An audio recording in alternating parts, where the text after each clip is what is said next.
welcome to the show, Chance Garton. Chance, where are you?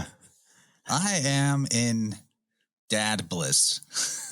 I'm blissing out. Just had a new baby, so I'll probably bring that up more often than is appropriate. But we live in Southwest Missouri, in a pretty medium-sized town, surrounded by family.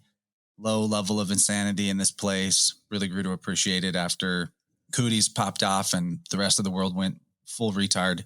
We've been very happy here. Sounds a bit like where I live in Switzerland. So we didn't really go. I mean, there was all the restrictions and stuff, but Switzerland was pretty lax compared to most. Certainly where I was, you could go out and do what you wanted. No one really cared. So that there was a little period of time where it was a little bit restrictive or quite restrictive, but then all kind of fell away quite quickly. So it wasn't too bad. And so what would you classify, I know you're a podcaster and a researcher, and we're going to talk about some fun stuff today, but what else are you doing? I am a biofield tuner. That's a big part of my life outside of doing podcasts and researching, as you alluded to. Biofield tuning is the syntropic process of restoring stuck or lost life force energy back into circulation with the rest of the body or the biofield. It is a very powerful modality. I've had incredible results with clients. I started it because it gave me a big shift in my life and in my health as soon as I started trying it out on myself. And so that's the other half of my identity, I guess, if we identify by our occupations. And I'm actually quite happy to identify myself by my occupations, maybe not like most people. I love what I do, and tuning is super interesting. That is a huge can of worms because in my experience, it proves the depth psychology model that was popularized by Carl Jung, that there's an internal world that is reflected in the external world, and that all the events of our life are a perfect mirror to our inner thoughts and our inner beliefs. And so that's a big part of what I do as well. So how did you heal yourself then? Oh yeah. I've told this story a bunch of times, so I'll maybe make it a little condensed, especially because we have so much gravy to ladle. But I had this recurrent shoulder injury, and it was pretty severe. Couldn't raise my arm over my head with that. I couldn't even do it. And it was lasting for many months. And I got hip to the work of Eileen Day McCusick, who's kind of like my mentor in this field, and picked up one of her weighted tuning forks, a device called the Sonic Slider, started using it directly on my arm, and the injury was resolved in a matter of days. Didn't come back because the external life situation that was correlated to that injury also resolved. So there was no, you work on one and it helps fix the other. It was kind of shocking, the things that had to change in my life to resolve that injury, but all for the better. Much, much better for me overall, and helped me reshape my expectations about what life is like and what I identify in myself as valuable. Because in a nutshell, I didn't realize that I've been living my life with a value system that put an emphasis on my worth being derived from how patient I was to just take kind of like abuse from close relationships and be kind anyway. So I was living that victimized empath, versus mean vampire people thing, and was repeating that pattern over and over again because in my mind, I thought this is what makes me good, is that I put up with this and I take this. And now my life's not like that at all. I have great boundaries. I got great relationships. Everybody's in coherence together. And that was what biofield tuning taught me about myself. That was the biggest and most important shift I needed to make. But the essential theory of it, to boil it down in a quick nutshell, is that your energy field has an anatomy. And so there is energy that can get stuck off balance to the left, right, front, or back in the roughly 6-foot bubble around your body, which is a measurable thing even by the science trademark. We have an electromagnetic field around our body that is our body's inside of it. And that field is actually your mind and your memory. And its flow or lack of flow constitutes how well you can think, how clearly you perceive, and what kind of experiences you draw to yourself as well. And so whenever you are examining somebody's energy field with tuning forks, is what I do, You're able to find the dissonant pockets or stuck pockets of compartmentalized energy. You're able to tell how old the person was when the particular belief or repressed emotion got hung up there. You're able to guide them through the process of releasing that energy by changing their belief or expressing the emotion. And then the body has correlating, healings that occur as it gets that energy returned to itself. That heightened potential comes back into play. It's a consistent anatomy. It's the same for everybody. We have, where it's at in relation left, right, tells you exactly the general outline of what it is you're looking at. And it's pretty amazing. It bridges the gap, I think, between science and woo quite perfectly. It's repeatable. It's a system, but it's also just as much derived out of like intuition and kind of like psychic insight. So it's really fun.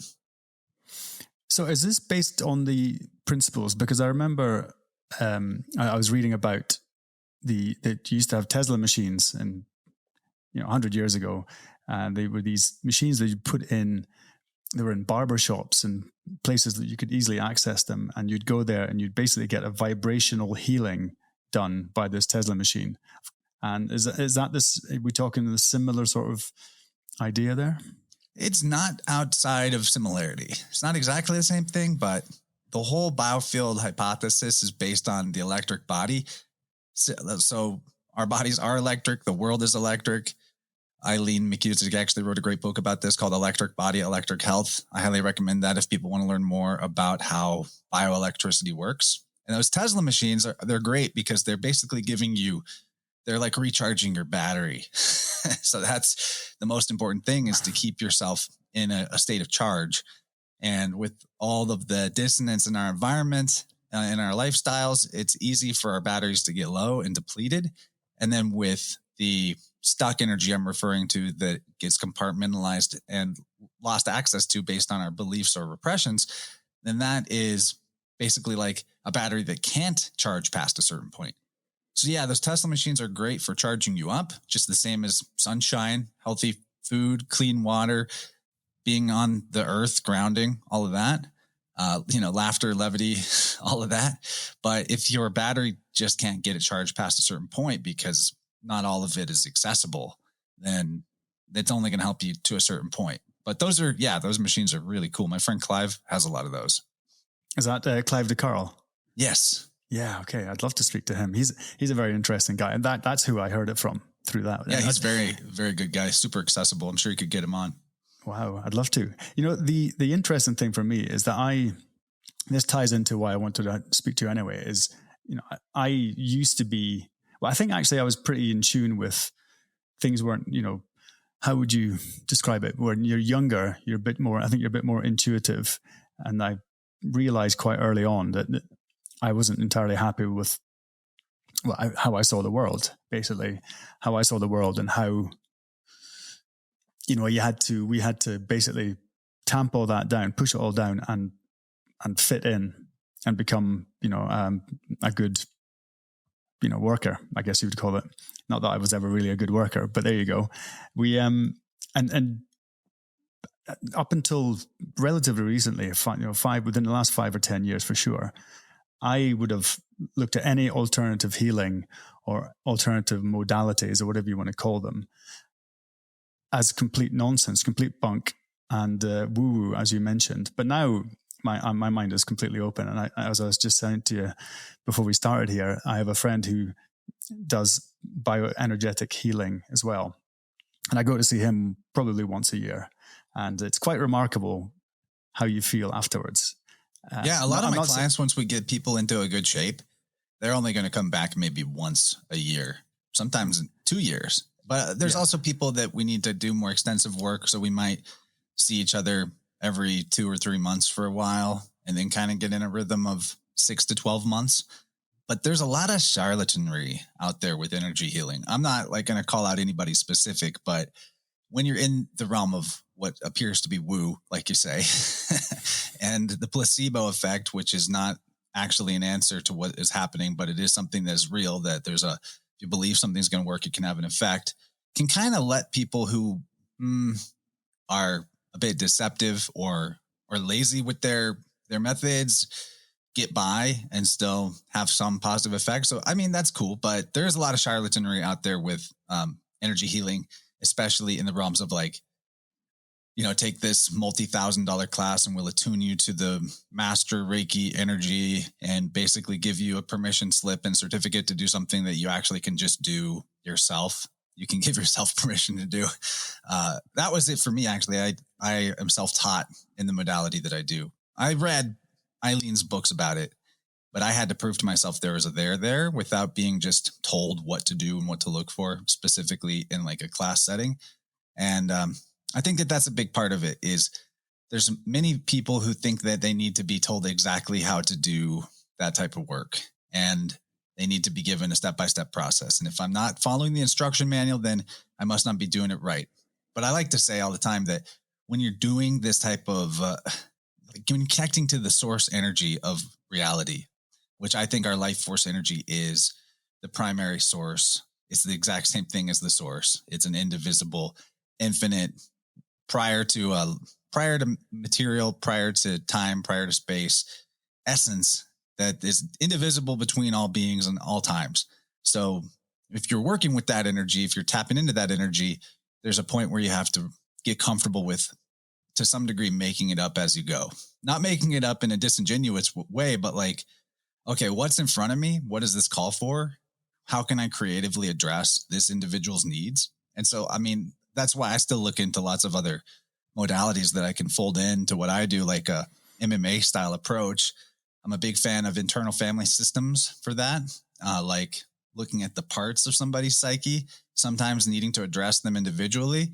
And even every once in a blue moon, we might have to exercise an attached spirit of a deceased ancestor or something along those lines.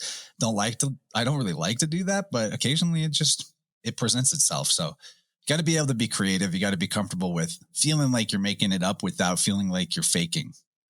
I had that experience when I had the subtle energy healing, the bioenergetic healing, and that was having a couple of entities, well, quite a few actually. I think it was 6 entities taken off me, and I had an elemental, which I got a bit freaked out at. I wasn't sure what the hell that was, but so the reason I wanted to talk to you, I didn't realize you were doing this kind of energy healing, and that's something that I would like to speak about probably another time, because that's yeah. Thanks for letting me advertise it, though. Yeah, well, okay. This is a good point. Why don't you give us your socials and where people can get a hold of you, because people tend to reach out after listening to these things. Oh yeah, InnerVersePodcast.com is where you're going to find my stuff. I do have an Instagram. You can DM me there. I will eventually see it probably. And other than that, Telegram is pretty good. My email address is going to be on my site. The biofield tuning stuff is going to be very findable on my site too, with a lot of information.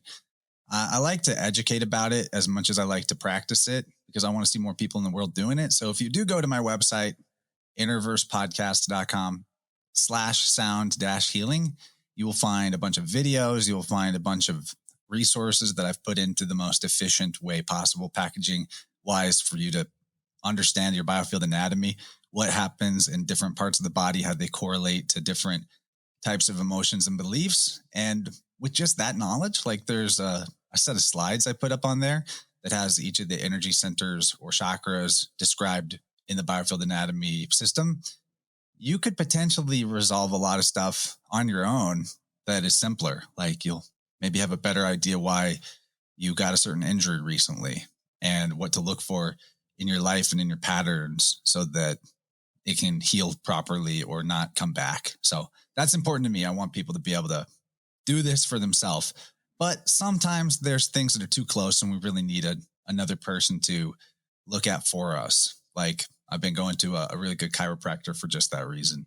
Not that I was in bad shape, but that, just to see what's there and maybe what I was managing and coping with and not even realizing that I was managing and coping with. And you sometimes just need an external objective look. Yeah, I'm a big fan of them too. Again, all these things I would never have touched 5 or 10 years ago, no chance. But I once or twice a year, I'll go and see a osteopath or a chiropractor. But so what I was going to say, the reason I wanted to talk to you is because after listening to your podcasts, and you've done hundreds of them as well, like 800 or something. Really? Sounds like right. It. Yeah, there's a lot. And here's me in 116 or something, 17, whatever I'm on. But, one of the reasons I started this podcast was to get people like yourself to come on, and I can talk to them and ask them questions and find out more about, I don't even know how to describe it, but it's not the hidden world, but it's the stuff we're not taught, the stuff we don't learn about. And, after listening to your podcast, after reading your stuff, I realized that you're way further down the road than I am on this one. So when was it for you that you started getting, starting to ask these questions? Man, that's a tough one because it's a gradient, right? I remember probably one of the first, like what we call occult things I started to investigate was shamanism. And my interest with that kind of coincided with dipping my toes into psilocybin as a young person, early 20s. Had some very profound experiences with the imaginal realm, we'll call it, through active imagination practices, shamanic journey work, stuff of that nature, that really gave me information that I shouldn't have been able to have by physical means, that was applicable to my life, led me to synchronicities that were beyond materialism's bounds and all that. So maybe that's the first thing for me. But in terms of, I think what you're alluding to more recently, and in my work, is the occult nature of symbolism, the nature of language itself, all of that probably really sparked my interest when I came across my buddy Dylan, who you've had on. So I would say I've always been interested in those topics, but getting serious about figuring it out and doing the work myself to elevate my perspective and gain the keys to understanding, that came about after finding Dylan's work in 2019 and following the threads, the breadcrumbs that he laid out. And then once I had the keys that he showed, and followed the sources that he talks about in his books, did audiobooks for him, recorded those. And, now I'm kind of on my own journey with it. What my big interest is now is like the philosophy side of it, because I feel like I've got the system down in terms of the priesthood and the astrotheology that is encoded in everything mythological and religious. And now I really want to get my arms around philosophy itself, so that I'm not just following the trail of the universal system that seems to have existed in time prior to our recorded history, or that has been covered up. I also want to know, like, where's the value in this? Why did this persist so long? How did this arise? Why is this a perennial philosophy? Like a big fascination for me in the last couple of months has been when I realized that the deluge myth, like Noah's Ark and all the dozen or 24 other versions of it that exist, are all also creation stories. And that there's this thing that is coming through human imagination, even in pop culture, that is not really being recognized by 99.9% of people, of this destruction and regeneration of the world motif and the cycle of that. There's something going on that I can't explain yet, but that human beings just keep telling the story, and they don't even know they're telling it a lot of times. And they tell it with the same type of components in the symbolism and in the narrative, whether or not they're conscious of it. So that blows my mind. Well, I did a podcast recently with a guy. We were talking about the Anunnaki. He went pretty deep on that, I know a bit about it, and we talked about it, and there's some of it you think, wow, it's so crazy that it's, you think, is this for real? But then you see that it's written down. Is it like a Sitchin's thing? Is that correct? No. He's a computer scientist. So he was taking it from like a tech. He's reading the story from like a tech perspective of, he's like, they're talking about cloud computing and they're talking about this kind of thing. And so it was quite fascinating, but we ended up talking about so there is this story. There is, what we do know is that a lot of this information is being held or is being kept from the general public. And what's kind of got me down the sort of, I think, the same route as you're going down, is basically I just want answers. I like to know what's going on. Why do we have these myths? Why are these myths? They're almost mocked. If you bring up Noah's flood, they'll go, "Oh, here we go." People will just dismiss you. But when you start reading and looking more into it, you find, as you said, that this is a worldwide phenomenon. I didn't know that. I had no idea. And then you find out that the Bible in the Council of Nicaea, in 325 AD, I think it was, is when the church officials got together and decided which books were going to be in the Bible and which books weren't going to be in the Bible.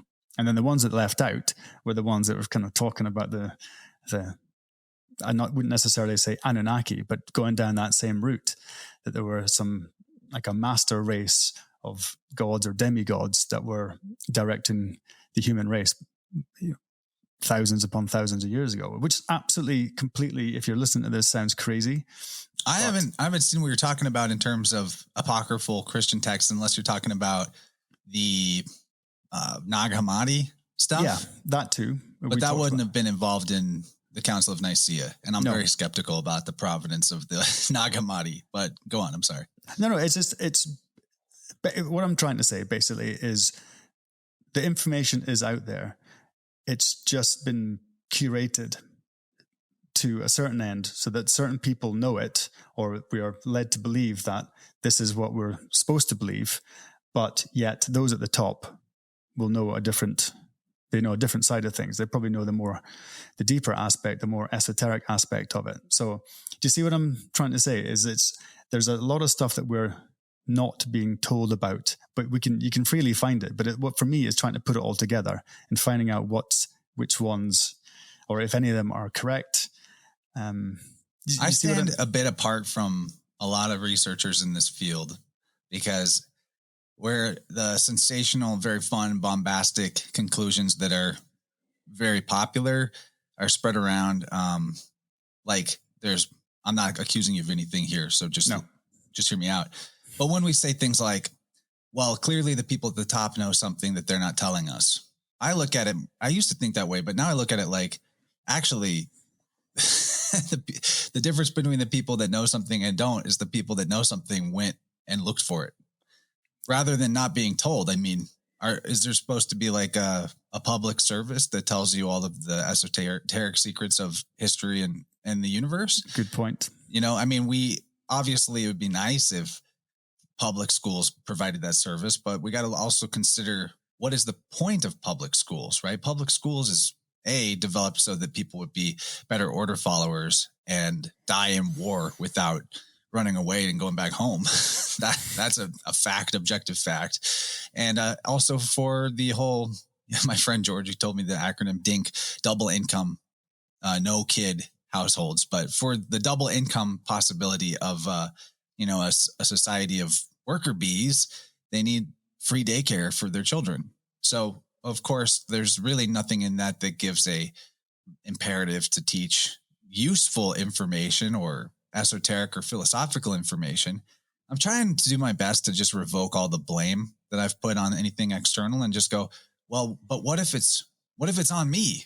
What if it's on us? And I think that there's nothing about the deep secrets of philosophy and history in terms of what's been written, what texts are out there, that is inaccessible to us, except with the caveat that the Internet Archive has been attacked recently. And so a lot of the books are harder to get to, which that's got me sweating a little bit. I'll be honest. That got me a little sweating, but I think that it's there for us to find. I have a very specific worldview around truth, which is that, truth is synonymous with reality. Correct. So reality is everything around you, everything that exists. Yes. So that means the truth is always there. Wherever you're looking, wherever you're at, the truth is in front of you. Now, that's where language comes in. That's where symbolism comes in as so useful in the depth psychology side that I was talking about, because sometimes the truth is encoded in a way. Sometimes it's symbolic. but it's always there. So the more language you have, the more symbolic literacy you have, the more you can read the room that you're in, the more that you can look at your own experiences like a dream interpretation and see how, even stuff that you've been hiding from yourself or not wanting to face is knocking on your door constantly. That's my take, is that the truth is actually all you can do to avoid the truth is distract yourself and put up filters. There are obviously social engineers that are at work distracting and creating filters in people's minds, giving them the offer to do so, to self-filter. But I don't think the truth can be hidden. I think that as soon as you start asking for it, it's there. Well, that's a very, very good point. And I've been guilty in the past. Well, I still am. But you kind of, when you find something that's very interesting. We all are, it's layers. Yeah, and there's just so many layers. And when you think you know something, then suddenly you don't. So you talked about philosophy. So let's maybe just skip to that. What I've been literally just started reading about Gnostic Christianity, so early Christianity. And again, I literally know very little about it, but I don't know if you know anything about it. A thing or two. Okay, right. I'm going to have like the not popular take about it again, but also the less boogeyman take. Okay. No, there's no, based on what you know and what you're studying and you're researching has got you to. So what you talked about philosophy then. So what's the philosophy, or which philosophy, or what is your own philosophy towards all this then? Well, okay, you're talking about Gnostic Christianity? Well, not necessarily. I'm just talking about in general, since you've gone into all this thing. But you can talk about Gnostic Christianity if you want. Well, that's a big, what's my philosophy is a big question, because it's like there's categories, right? But I really love this dude, Godfrey Higgins, who wrote in the early 1800s. He has a humongous book called Anacalypsis. And I've quoted this before, but it's been a while, so I'm going to dust off this quote. He says, "Of the sayings of the wise men, there was not one probably more wise than that of the celebrated know thyself.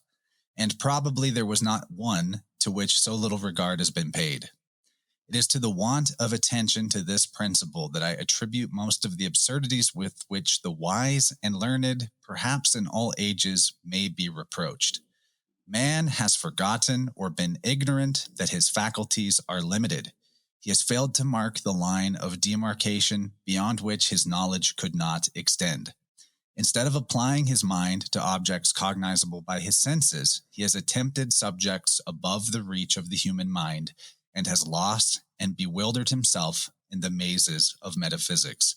He has not known or has not attended to what has been so clearly proved by Locke, that no idea can be received except through the medium of the senses.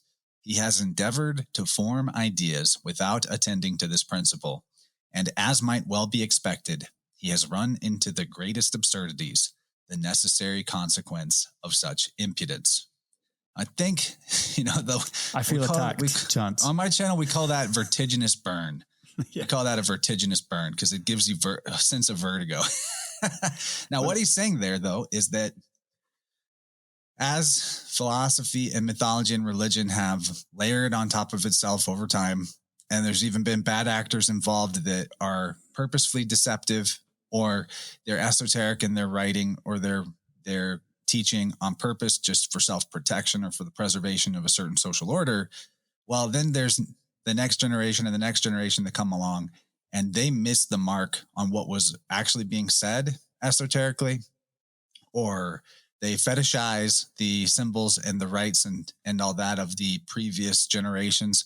By that, I mean, they kind of deify things without understanding what they actually meant. Again, missing the esotericism of it, missing the allegorical nature of things. And before long, a few generations pass, and now you have people that are looking at stories, miraculous, absurd, completely divorced from anything you've ever, or anyone you know has ever witnessed with their own senses or that exist in nature, and believing that those things are true and literally the case.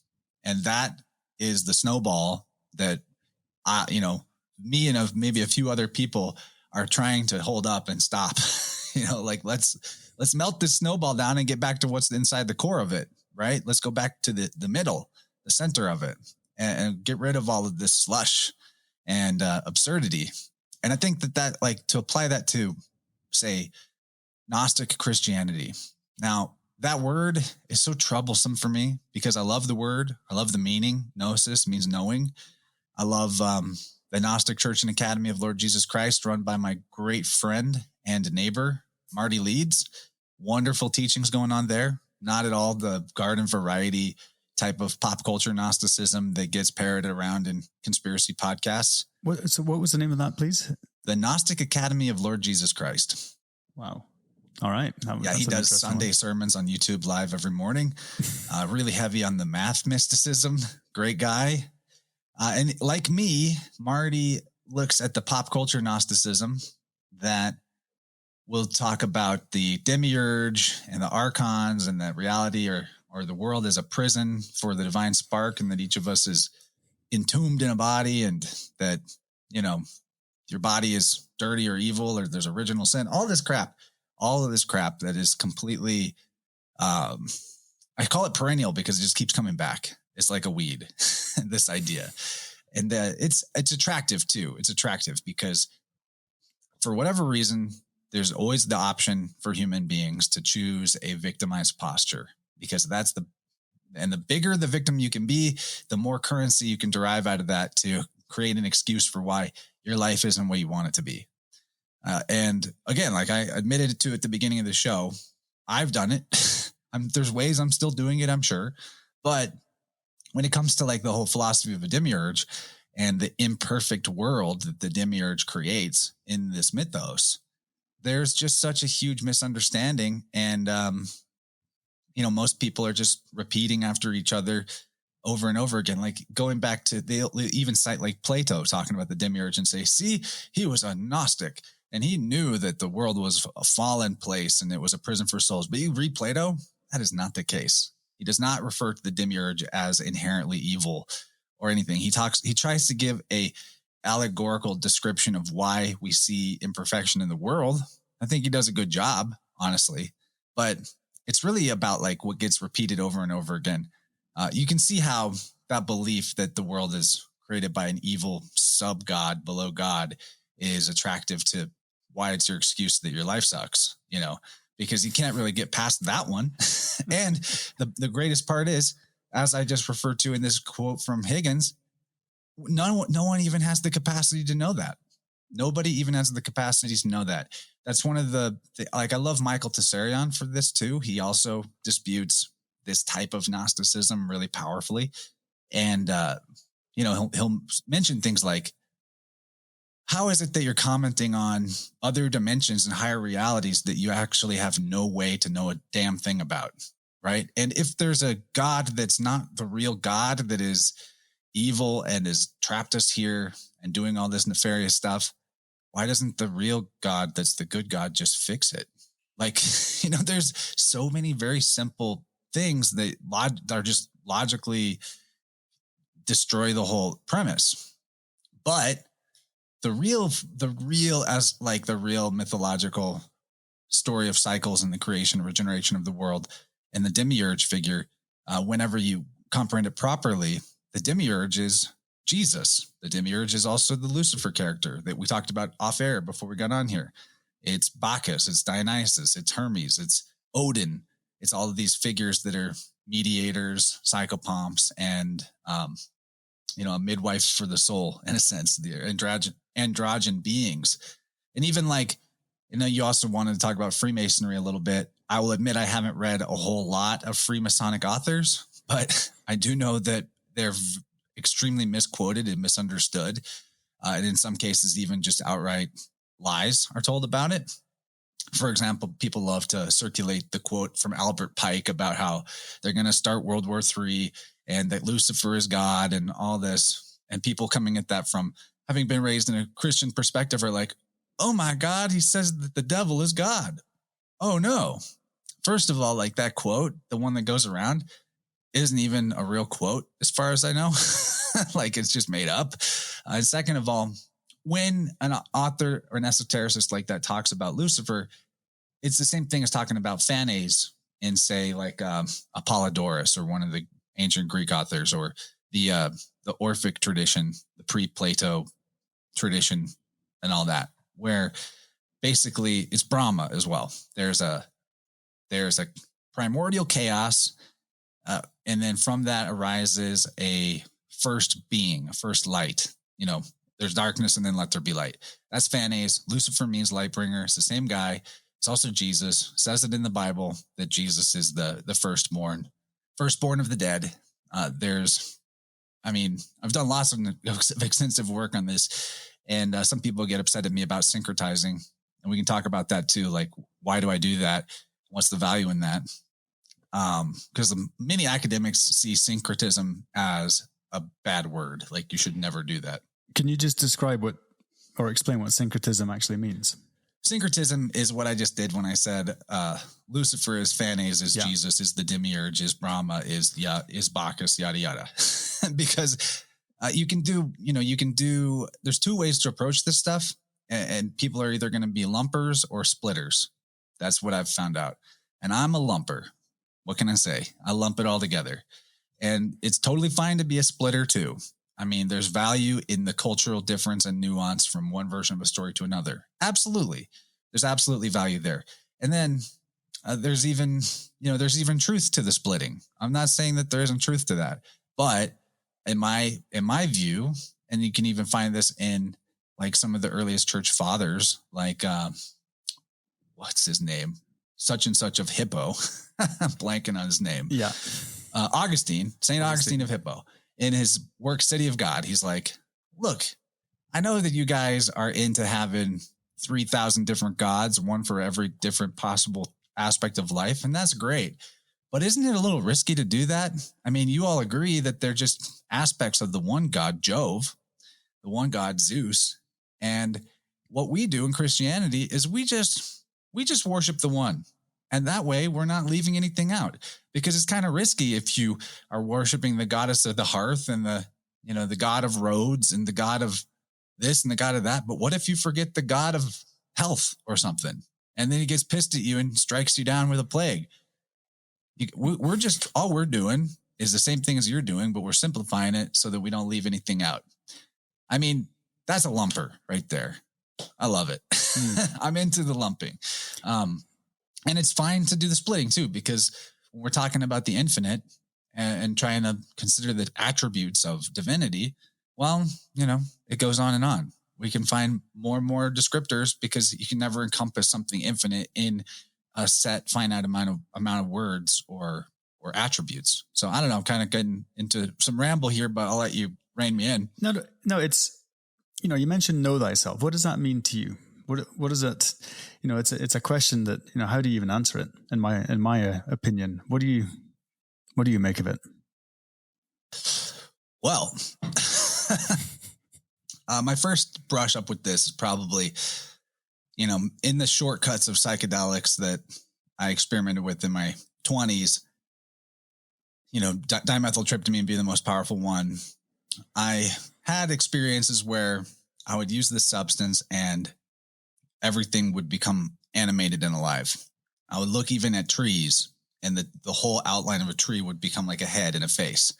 I'd look at the person next to me, look at the person on the other side of me, and everybody was me. Everybody was the chanceness. And that's going to sound like very, I don't know, egotistical, but it really wasn't about it being me as in this human individual. It was about, I was able to, in those transcendental states, to experience that, there's only one life here. There's only one life. There's only one life. And that one life is the capital S self. That one life is the soul of the world. They call it the demiurge as well, the craftsman, that which creates everything and dispenses all of the pieces of soul into all of the individual bodies.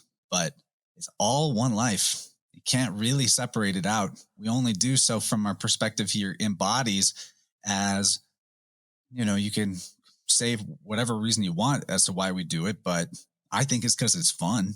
The peekaboo game, forgetting and remembering and all that. I do my best to just remember, though, that it's all me and I'm all you, but without the sort of socialist, that means that, we need to lose all individuality in the lumping. I get it. You can accuse me of being a lumper, but I'm also I'm actually all about balance, really, when you get down to it.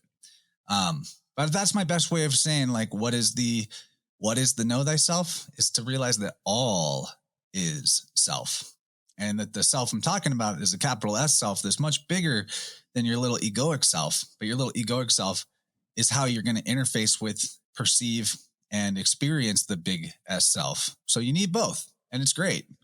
And that's what I think it means. And then the other beauty of the know thyself inscription at the Oracle at Delphi is less often talked about, but there are actually two other lines. Certainty brings ruin, and nothing to excess. So, we got to also be aware of that the more we can stay in the I don't know state, the better. But a few things I do feel like are at least describable in a knowing way. I think that all is self is what it means by know thyself personally. But that doesn't mean that I know it perfectly, because we're talking about if all is self, then the self is infinite. It's a never ending journey of discovery. You're never going to actually get the full circumference and experience of the big self, maybe glimpses of it in transcendental states, but that's the source. You are that. Like what you are at your core, your true essence is the whole, which is why I like to talk about wholeness. It's why whenever people come to me for healing, I want to make sure, and sometimes certain people, I have to really go through this with them, other people, not so much, but there's a lot of seekers out there that are seeking healing. They're seeking knowledge. They're seeking things from a place of feeling incomplete, right? Like I've had clients where I was the fifth modality that they tried that week, and that they've been on a journey of doing this, that, and the other thing, left, right, and center, just going nuts with it. I'm like, look, you are approaching this healing stuff from a place of feeling broken, identifying with brokenness, and looking for the missing piece. And you're never really going to quite, feel like any of this is working or getting you somewhere until you look at the healing modality that you're interfacing with as an expression of your wholeness. Like doing this is a reflection of me being already whole. I already know that. Who I am, the capital S self, is the whole enchilada, baby. And when I do these practices that get me in touch with the unconscious parts of myself and bring the unconscious into conscious, shine light into the dark corners, that's exactly what a whole being does. A whole being has access to the entire circumference of themselves. Yeah. I just watched my daughter get born. So, that whole portal of life and death is really fresh in my mind right now. And my wife went through that experience in a state of wholeness through the whole thing, saying yes to all of it. It was the most incredible labor I think anybody ever witnessed. It was super fast. Nothing ever stalled out. Baby popped out. Everything was great.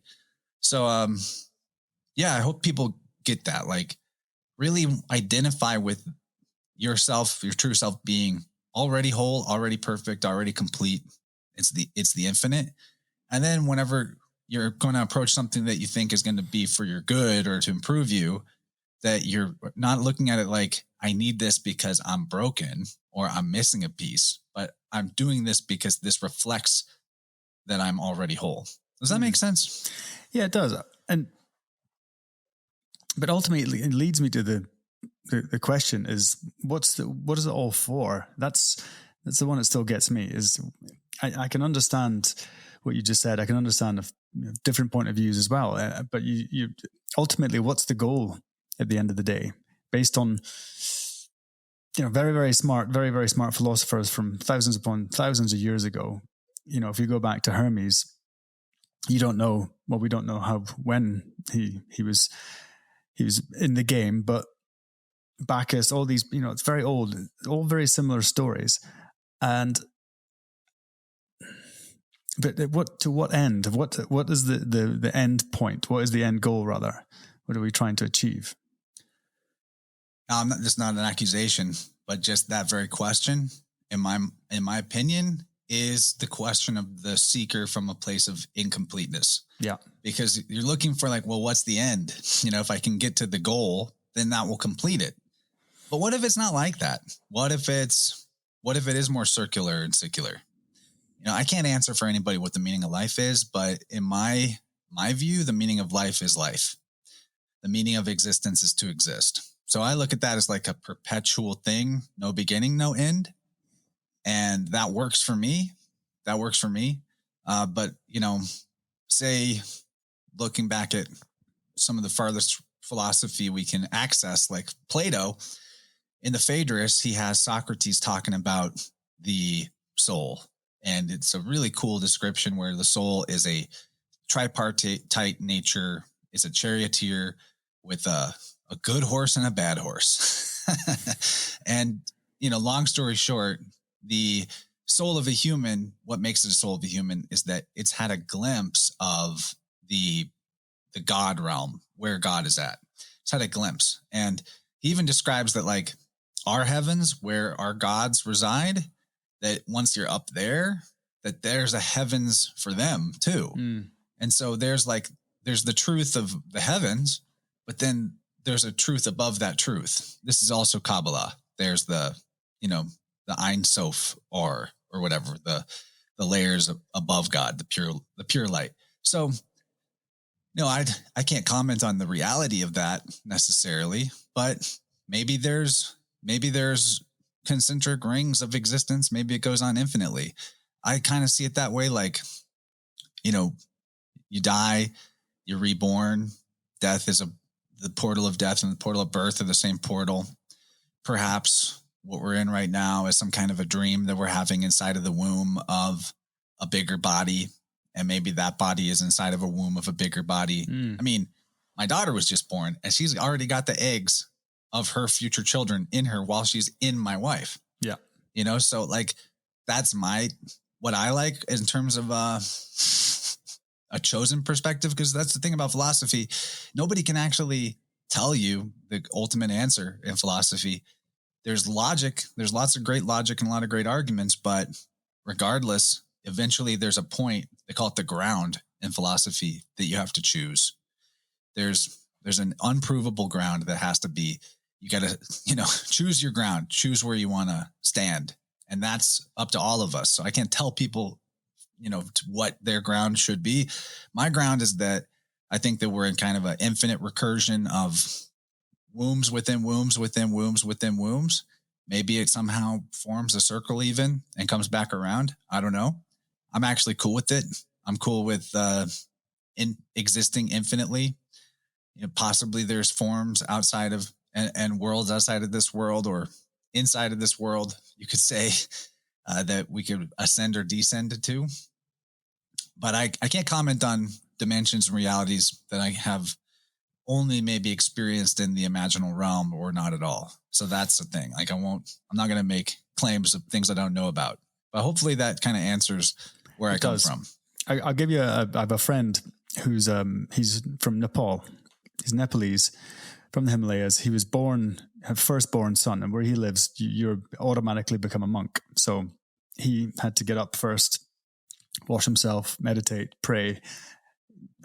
And then he became a Gurkha, which is the soldiers of Nepal who become part of the British Army, which is very, very hard to do. I think 35,000 applied for his intake, and he got, I think something like 200. So it's, you can imagine these are very strong, tough mountain guys living at, 15,000 or 13,000 feet or whatever it is. And I've done 2 podcasts with him, and I've met him a couple of times, and he's such a nice guy. And I said, what do you read? What do you study? And he goes, I don't study anything. I just, I meditate, I do my practices, I do my yoga. When he talks about yoga, it's not necessarily stretching. There's a different aspect to it. But he said, I don't read anything. And I guess for me is unsatiably curious. I'm always looking for, trying to find the answer. But yeah, I completely get what you mean. It's almost, me too. It's almost. I love reading.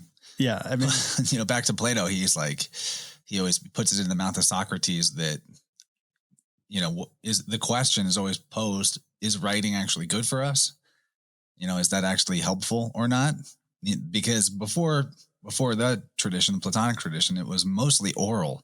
It was rare that things were getting written down. And the way people were writing things down were politicians, essentially, for given speeches. So that's a worthwhile question, because you can have all of the writing in the world, but without the internal illumination, there's really no point to it. I shouldn't say there's no point. It can be fun, but I know what you mean. I know what you mean. I know what you're trying to say. It comes from within, though. Yeah. Well, that's what he was saying. And it's like, that just doesn't, as you said, by asking that question, you're not asking the right question. And anyway, but what I was going to, we've even got to the point here, but was one of the things I wanted to talk to you about. But we were talking about before we started about the founding fathers of the United States, who I think the main ones we know were all Freemasons, and you can tell that by the layout of Washington D.C., the architecture. They have the obelisks, all of the symbolism that we have come to know and love through various books like Dan Brown and all this other sensationalist media.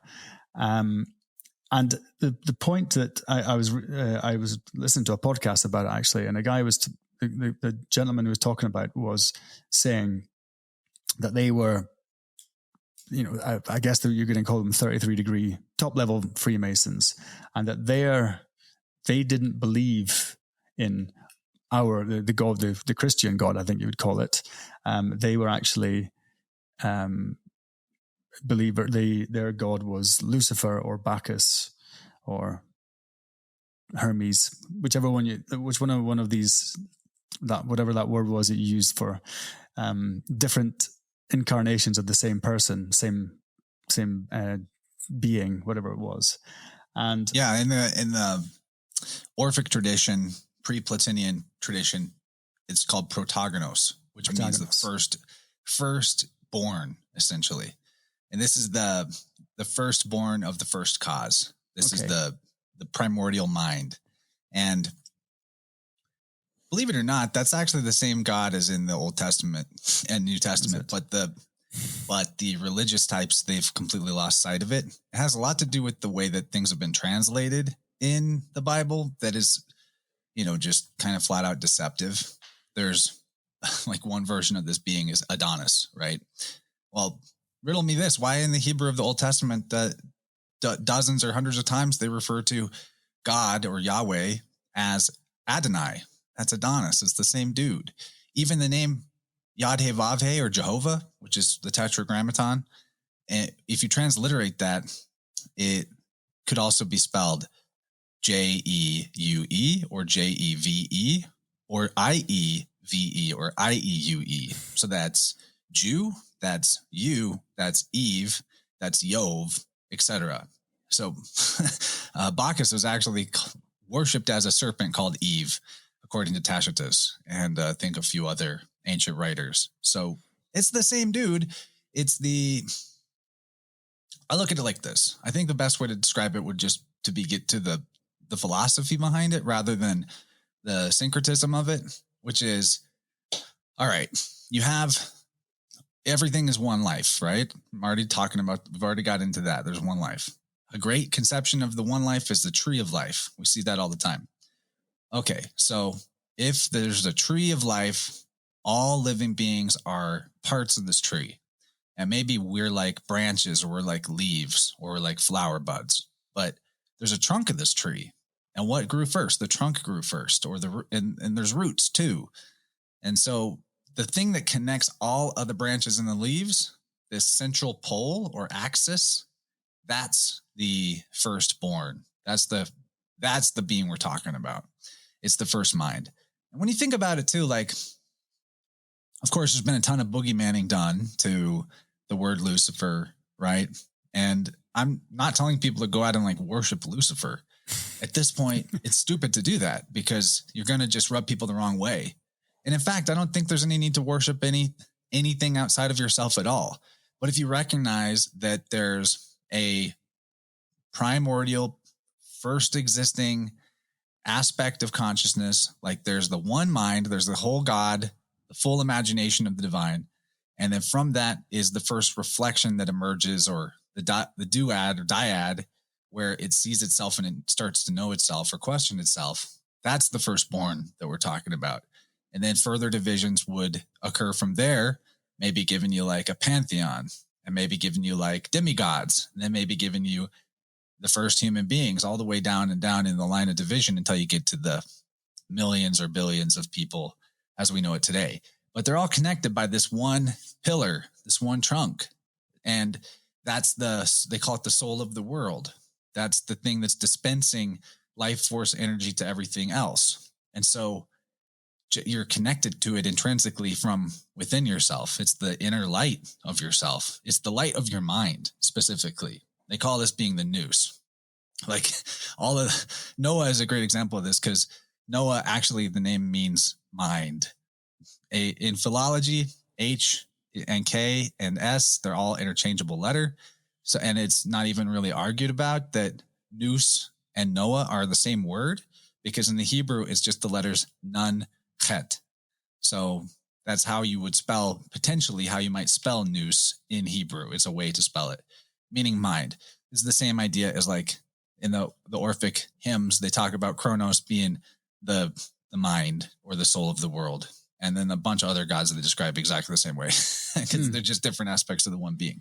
So, and so anytime you have a figure that is the father of a multitude, or the father of humanity, like Noah or like Abraham or like Adam, we're talking about the same thing. We're talking about the primordial first being that everything is coming out of, which there's literally nothing evil about that. And in fact, I think that my personal belief is that being is completely real and exists. It's totally, I mean, I don't necessarily subscribe to that aspect of being incarnating into a human body and walking around and performing miracles. I don't need that personally. I see those as allegory to help people get the point of connecting to the one. But you know, if there's a trunk of this tree of life that we're all part of, it makes sense to me that first mind would want to guide the life that is growing out of it to harmony and balance and coherence, and to the highest level of health and success possible. And that's why these beings that are syncretized or lumped together, like Hermes and Bacchus and etc., are psychopomps, because of course they're going to be the ones conducting souls, because they're the ones that the souls are coming from, you know. And lots of ancient authors, by the way, will straight up just say that Noah and Bacchus are the same guy. 100%. Mm-hmm. Little known fact about Noah, for example, he taught humanity the art of making wine. So same as Bacchus, right? Yeah, it's the same dude. Yeah. Well, it brings me back to what I mentioned at the very start about. So I'm just on this particular point of the founding fathers of the United States. Yeah, they've got their viewpoint, which it might have been widely known at the time, but we certainly we're not taught that. I think my point, what I'm trying to say is you've got what I understand is that they're deists. So okay. Deist means that they believe that God created the world like the way a watchmaker builds a watch or a clock. It has natural laws that govern it, and God built it and set it and left it like a big terrarium and it self-regulates. And God doesn't necessarily intervene with miracles per se. So they kind of I actually like that. They de-supernaturalize their whole version of religion. And instead they're like, our religion is looking at the way that nature works. What are the rules of this place? How does the system operate? Let's get ourselves in alignment with how those rules work, that natural law, which to me is the essence of the whole game anyway. Because to me, like they say, like the wages of sin is death, right? And in the Christian mythology, for most people, that means that if you are naughty and all that, then you go to the lake of fire, etc. But you can be as naughty as you want as long as you say the right, prayer and get saved. Then you're fine after you die. But to this type of deist philosophy, which I think is actually pretty apt, they're saying, hey, sin is when you do things that are against the law of nature. And we know that when we do things that are against the law of nature, we actually have immediate consequences to our health and to our life. So there's not like some tally Santa Claus making a list and checking it twice. By the way, the same idea as it's the same idea as religions anyway. No, there's not that. There's immediate consequence to whether or not you're living in accordance with the law of nature. I think that makes a lot of sense, actually. Yeah, it does. And, but that's, mention the fact that we're talking about a little bit about hidden knowledge, but why the foundation of the United States was so, revolutionary in several senses, is because that's not what the rest of certainly the Christian world, the Western world, we would call it, we're being led to believe. And then, so when you hear this stuff, it was quite sensationalist, about how they were worshippers of Lucifer, and with all those connotations. And then he was talking about how that Lucifer was the god of liberty, god of freedom, and freedom to do free will. Let's call it free will. That's probably the easiest way to do it. And but as you say, no one wants to be a worshipper of Lucifer. But as you put it, the natural law aspect, which is something I've been quite keen on for a while now, makes a lot more sense. Is that there are immediate repercussions, and putting money in. The funny thing about Lucifer too is Lucifer is not the devil in the Bible. All of this is pop culture snowball shit with Lucifer. I mean, right. I really mean that. Lucifer, the best way to understand Lucifer in the Bible is that it's a name for Venus, the morning star, which is also Jesus. By the way, like all the epithets and descriptions of Lucifer, of which there are very few in the Bible itself, and that's the oldest account that we get of a name called Lucifer, all the same epithets are applied to Jesus. So I don't get it. Like, what's the big deal here? I'm not telling people to be Luciferian. If you put that on your sleeve today, you're gonna freak people the hell out, right? Don't do that. You don't need to do that. But don't be afraid of it like it's some kind of boogeyman. Or that if you find out somebody else was like pro Lucifer, but everything that they ever did was beautiful and harmonious and not evil, as far as you can tell, then great. There's nothing to be worried about. Like I drive down the road in my town and there's a part of a street where it's like, this part of the road is adopted to be cleaned up by the Church of Satan. And I'm like, you guys are idiots. Like, why do you want people that do that? They're identifying with the boogeyman and the bad man. That's stupid. They're doing that from a place of like, needing to be that transgressive gamma male type to, for their own problems, right? You don't need to do that. But my only point is you don't need to be freaked out by it. That's all. And all even the devil, even Satan, it's all astrotheological. Dylan and I did a huge episode about two parts actually about the devil, and demonstrating that the devil, the god of this world, as they call it, is the demiurge, is God, all the same thing, and is fine. Like the word even diabolos in Greek, where we get diablo, and that's where we get the word devil, because B in Greek, the beta becomes a V sound. So diabol becomes devil, right? No big deal. In German, the D swaps to a T. So the devil becomes Tuval. Tufel, right? Yeah, exactly. And in Hebrew, the word for world is Tubal.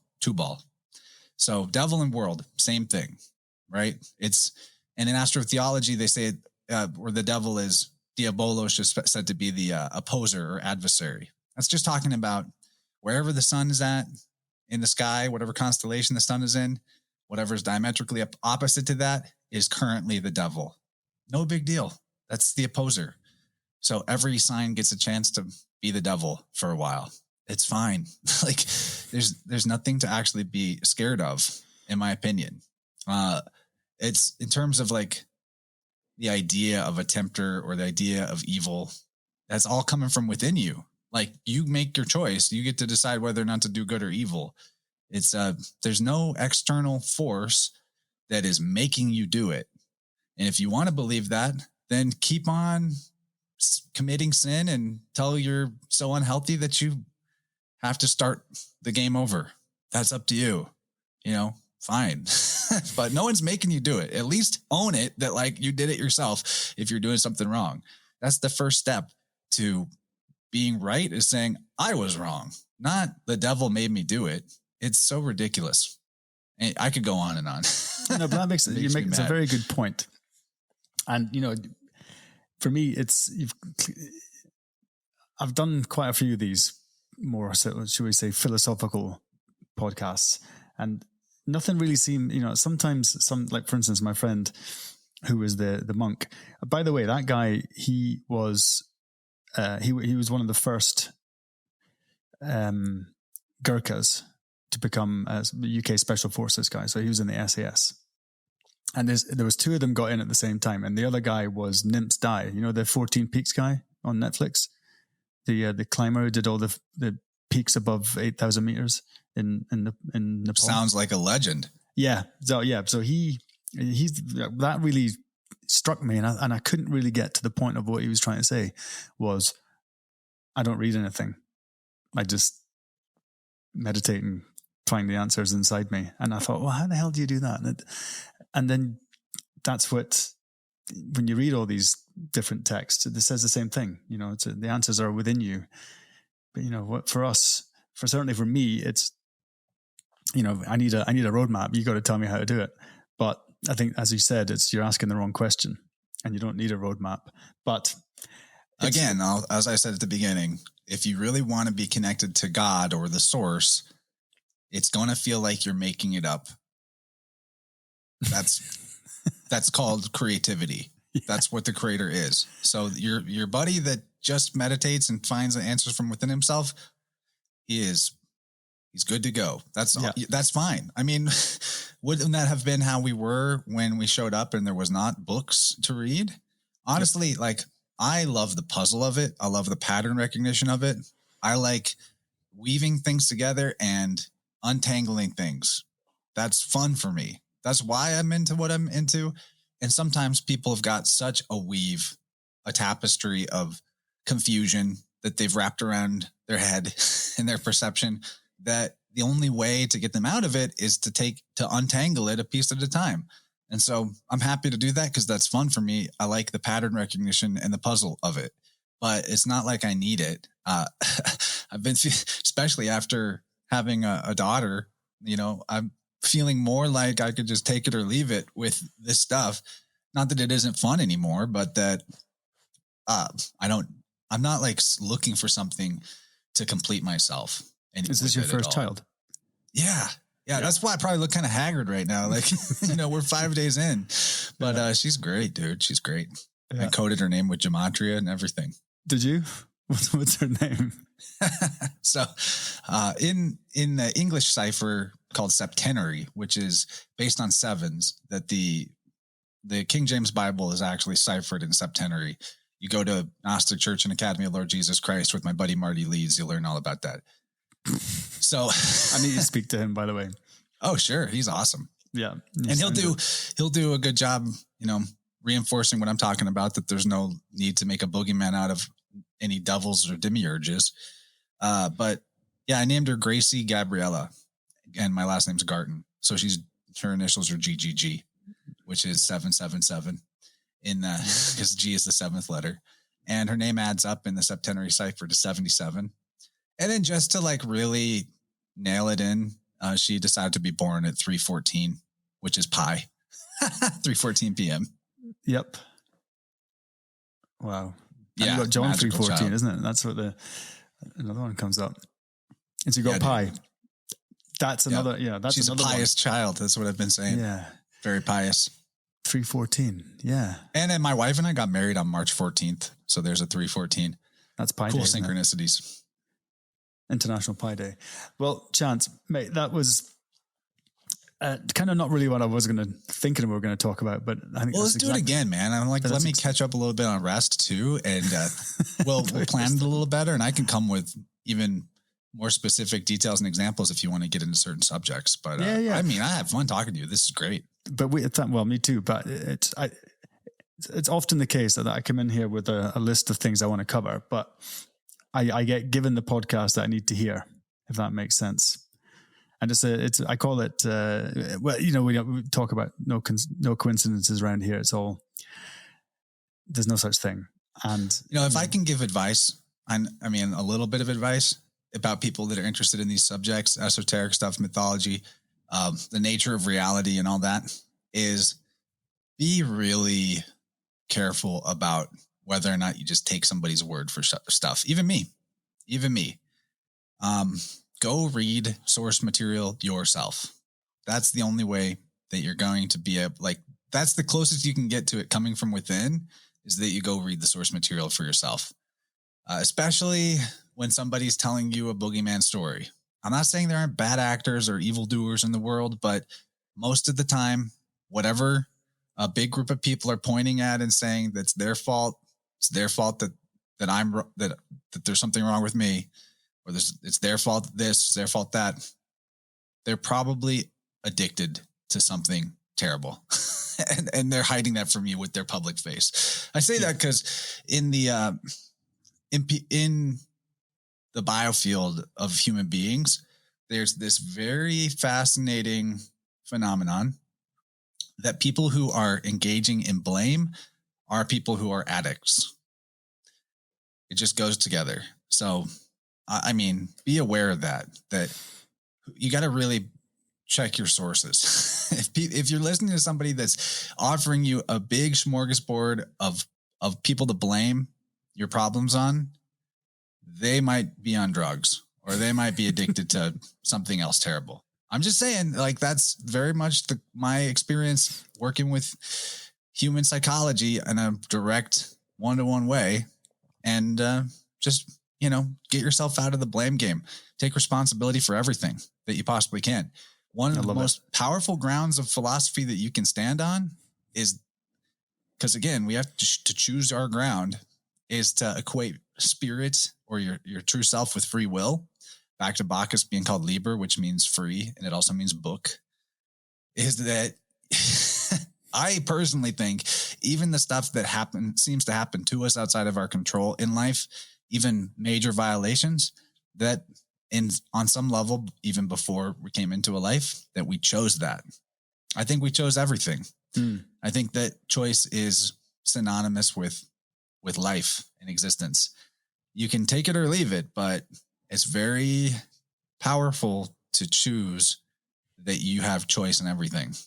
I was going to, because again, even in the stuff that you didn't want to happen to you, or someone did evil to you, on a long enough timeline, it works out better for you that happened. Yeah. So why not just own it? Yep, I chose that. So I wasn't going to I was going to finish it up, but we're just going to go one more topic if that's okay. You got another 5 minutes? Oh yeah. Okay. So I've often said this, about the trauma that we've got this sort of trauma industry going on right now. And I'm not saying people take it from me. I mean this from a good place. I'm not blaming anyone. I'm not saying that people haven't had very, very traumatic things happen to them. I was in the army, so I know a lot of people who had very traumatic things happen to them. But I've been thinking, so maybe some of this has been rubbing off on me, is that I have people, friends who are well-meaning, saying you should dive into your trauma, resolve that trauma, and go on with your life. And I thought, well, look, I've made peace with it. It's part of me now, and without that particular trauma or whatever happened that has made me what I am, is that's just part of it. As you said, these things happen, and that's what you have to deal with in life, and that's part of it.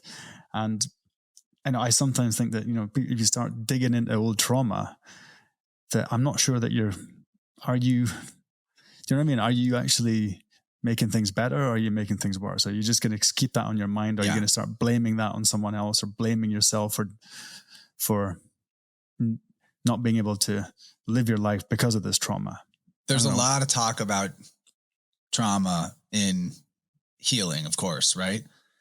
So I'll sum it up in the best nutshell possible. What actually helps us? What actually heals trauma? You know, it's not knowing what happened or knowing how it made you feel. You can revisit what happened and how it made you feel over and over again. And you probably will, until you get to this one, just do this one trick and you'll heal your trauma. No, but the trick to it is, if you can wrap your arms around how the trauma affected your behavior, your belief about what your personality is, and your expectations about what life is, that's how you heal it. Because what trauma does is it creates conditioning. It creates adaptations. And we mistake those adaptations as personality. And we've been taught that our personality that's just who we are. But back to the beauty of choice is you can even choose your personality. So if you can get to the root of like, okay, this experience made me think that I needed to act like this. And I started acting like this so much that I thought that this is just what I'm like. But actually I had a choice about that. And this came from the trauma. And if I had like my client notebook, I could pull out an example, but I've been on vacation for a week. So my mind is fuzzy on specific examples. Right. But I have dozens and hundreds probably of clients where we found, well, let's just go to a commonplace example. Okay. Because again, I just had a child. And so when my wife gave birth, she talked about the moment of the baby coming out being like the greatest feeling ever. Like this release, this relief, this satisfaction, fulfilling feeling. Just like yes, it's out. Okay. Now what happens? This is what happens in a natural birth every time.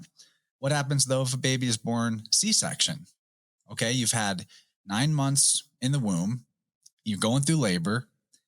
You're building up. It's like a project that you've been working on for a long time. And you're about to put the last Lego piece on the puzzle and it's going to be done.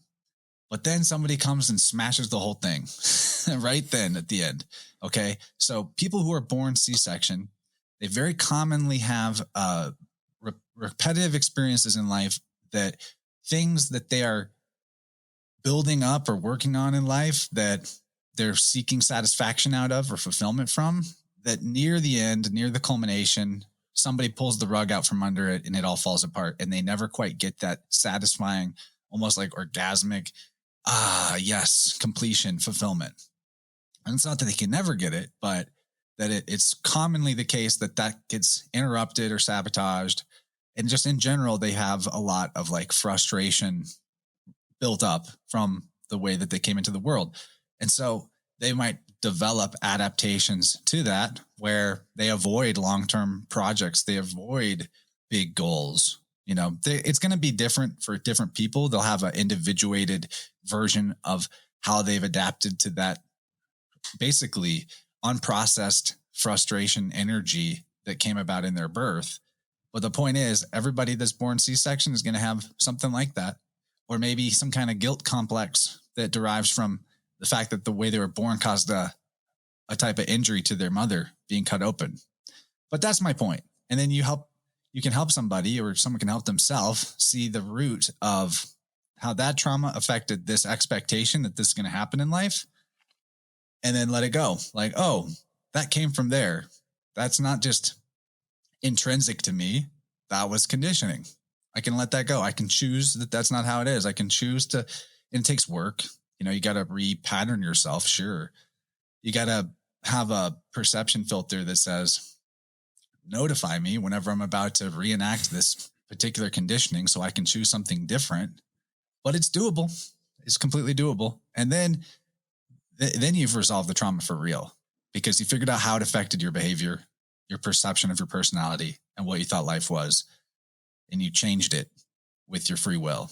And now that's actually behind you. Now you've really processed that trauma. And that's how it works. That's my opinion. And I've seen it in so many people. I've seen it work for so many people. You know, you don't even have to rehash every example of trauma, because in this example I'm giving, people have recurring rug pull moments that reflect that C-section birth, but we don't have to go find, you know, in a tuning session every time that ever happened to them. We just find one or two so that we can establish, okay, there's a pattern here, right? Right. And then, like pulling a weed out by the roots rather than just cutting off the top leaves, we can clear all of the energetic debris around that pattern in one shot. And it really works that way. It's amazing. Right. We definitely have to do, next time we do a podcast, we're going to have to talk about the biofield tuning. I think that's very interesting. Yeah, man. I'll send you my videos on it. You can have prepared questions. I love talking about that. Yeah. All right. That sounds good. Well, Chance, thanks very much for coming on. I think I might have had a bit of a breakthrough here. That's some stuff coming out. And just a great pleasure to speak to you.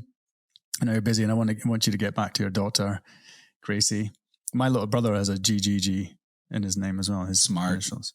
I don't think that was not geometrically planned.